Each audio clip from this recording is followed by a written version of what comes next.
కర్ణాటక రాష్ట్ర విజయనగర జిల్లా హోస్పేట తమిళనాడులో సంకీర్ణ ప్రభుత్వం సాధించిన విజయాలను అక్కడి రాజకీయ పరిణామాలను స్వాగతిస్తూ విజయనగర జిల్లాలోని హోస్పేట నగర ప్రధాన కూడలి అయిన డాక్టర్ పునీత్ రాజ్ కుమార్ సర్కిల్ వద్ద ఈ రోజు కాంగ్రెస్ పార్టీ షెడ్యూల్ కులాల విభాగ ఆధ్వర్యంలో ఆదివారం ఘనంగా విజయోత్సవ కార్యక్రమాన్ని నిర్వహించారు।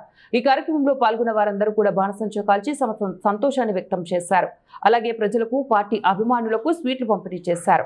దేశంలో ప్రజాస్వామ్యం మరియు సంకీర్ణ రాజకీయాల విజయానికి మద్దతుగా కార్యకర్తలు ఉత్సాహంగా నినాదాలు చేశారు। ఈ సందర్భంగా విజయనగరం జిల్లా షెడ్యూల్ కులాల విభాగం జిల్లా అధ్యక్షుడు సోమశేఖర్ మాట్లాడుతూ మనవాద భావజాలం కలిగిన బీజేపీ పార్టీ ఏ కారణం చేతనైనా సరే దక్షిణ భారతదేశంలో ఎప్పటికీ రాజకీయంలోకి రాలేదని అన్నారు।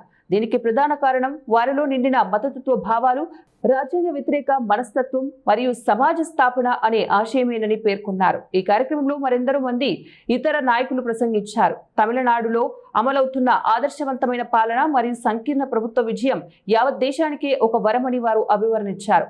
సామాజిక న్యాయం దిశగా సాధించిన ఈ విజయాన్ని వేడుకగా జరుపుకోవడానికే కాంగ్రెస్ షెడ్యూల్ కులాల విభాగం ఈ కార్యక్రమాన్ని నిర్వహించిందని ఆయన తెలిపారు।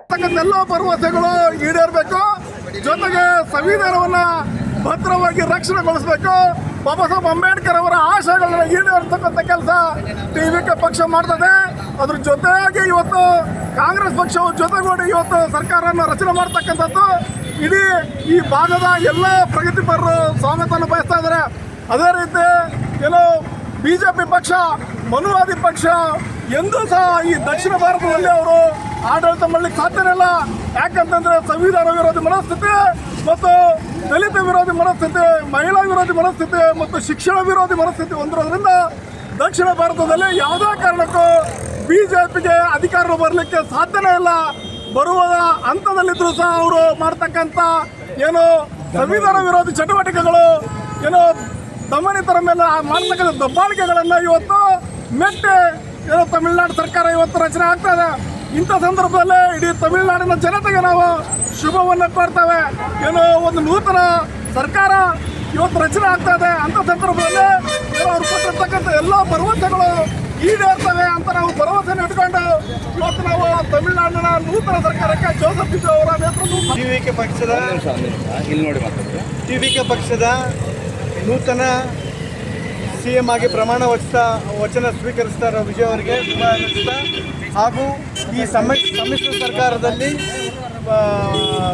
ಕಾಂಗ್ರೆಸ್ ಸರ್ಕಾರಕ್ಕೂ ಮತ್ತು ಇತರ ಪಕ್ಷಗಳಿಗೂ ಅಲಯನ್ಸ್ ಮಾಡ್ಕೊಂಡ್ಬಿಟ್ಟು ಇವತ್ತು ಏನು ಸರ್ಕಾರ ನಡೆಸ್ತಾ ಇದ್ದಾರೆ ಆ ಸರ್ಕಾರ ಸುಗಮವಾಗಿ ನಡೀಲಿ ಅಂತ ಅಂದ್ಬಿಟ್ಟು ನಾವು ಆಶಿಸ್ತಾ ಈ ಸಂಭ್ರಮದಲ್ಲಿ ನಾವು ಪಟಾಕಿ ಹಚ್ಚಿ ಸಿಹಿಯನ್ನು ಹಂಚಿಸಿ ಸಂಭ್ರಮಿಸ್ತಾ ಇದ್ದೇವೆ।